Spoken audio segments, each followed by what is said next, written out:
Legg Calve Perthe's disease, or Legg Calve Perthe's disease. I'm not really sure about the pronunciation on that one, but I'm going to go with Perthe's.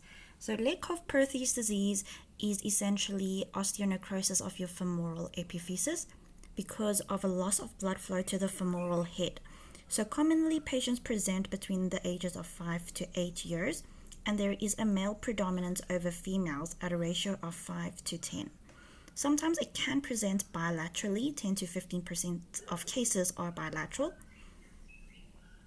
And then the causes or etiology of your Legg Calve Perthe's disease includes that of coagulopathy, highly active children, for example, those with ADHD, if the child is small for their age, if there's trauma or synovitis. Okay. On clinical presentation, they can present with a limp, pain that can sometimes be referred to the knee or the medial thigh, decreased abduction and internal rotation of the leg, quadriceps femoris atrophy, leg length discrepancy, out-toeing, Trendelenburg gait, and sign. On radiology, you'll see different characteristics during the different phases of the disorder or disease, okay? So it's from phase 1 to phase 4, phase 1 being the earliest phase. So during phase 1, on radiology, you can see a smaller ossification of the femoral head with an increased joint space.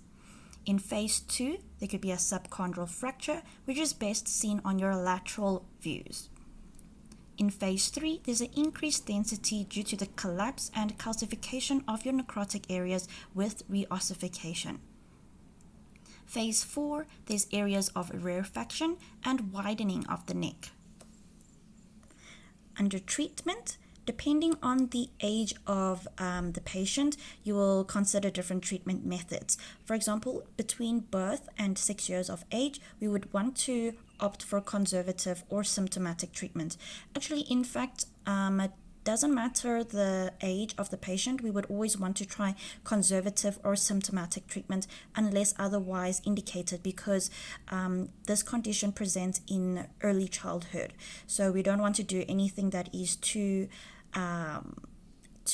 invasive, yes. So between birth to 6 years of age, we would want to do conservative or symptomatic treatment.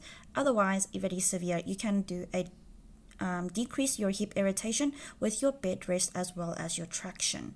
Between the ages of 6 to 9, it's also conservative or symptomatic treatment. And for your more severe cases, you can do your femoral osteotomy with your varus osteotomy. Okay, and if the patient is older than 9 years old, conservative or symptomatic treatment, but if they are more severe, we can consider a pelvic osteotomy, which can later lead to a Salter osteotomy, Saheli shelf acetabuloplasty, or a Chiari osteotomy. So the risk factors for developing your Legg Calve Perthe's disease is that of lateral extension of the femoral head, calcification lateral to the femoral head, diffuse metaphyseal rarefaction, as well as a horizontal growth plate.